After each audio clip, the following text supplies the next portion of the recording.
পৃথিবীর বুকে এক দীর্ঘশ্বাস হয়ে বেঁচে আছেন ১১০ বছর বয়সী বৃদ্ধা রেণুকা। ২০ বছর আগে স্বামীকে হারিয়েছেন। ৩ সন্তানের জননী তিনি।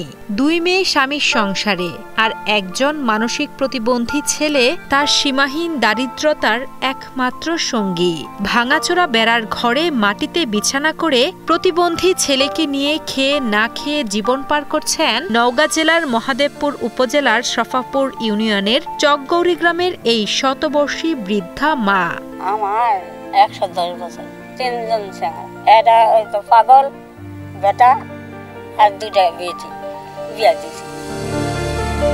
বয়সের ভারে চোখে দেখছেন ঝাপসা, হাঁটা কষ্টকর, তবুও নিজের অস্তিত্ব টিকিয়ে রাখার নিরলস চেষ্টা চালিয়ে যাচ্ছেন তিনি। গ্রামবাসীদের সহযোগিতায় কখনো কখনো দুমুঠো খাবারের ব্যবস্থা হলেও তার মাথার উপরের ছাদটি বড়ই নড়বড়ে। জরাজীর্ণ ঘরটি যে কোনো সময় ভেঙে পড়তে পারে। এই অনিশ্চয়তা আর ভয় তাকে প্রতিনিয়ত তাড়া করে ফেরে। এই বৃদ্ধ মানুষের চলাফেরা করা খুব কষ্ট, খাওয়া দাওয়ার কষ্ট, বিছনা বেডিং এগুলাও নাই।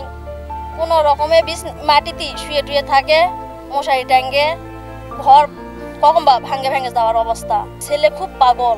কোনটা দাম বাবা, এখন বাপ মা আসলে ব্যাগ মরেছে, ছেলে গেছে, কেউ নেই আমার এখন একাই। ভাই ভাগ্যরা ব্যাগ মরে গেছে, জায়গা নাই বলেই তো রাত ফিরে থাকি।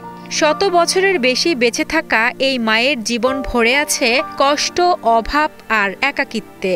রেণুকার এমন কষ্টের জীবন দেখে ব্যথিত প্রতিবেশীরাও। জীবনের শেষ সময়টাতে যেন শান্তিতে নিরাপদে ঘুমাতে পারেন, সেজন্য সরকার সহ সমাজের বিত্তবানদের কাছে একটি বাসস্থানের ব্যবস্থা চান রেণুকা ও স্থানীয়রা।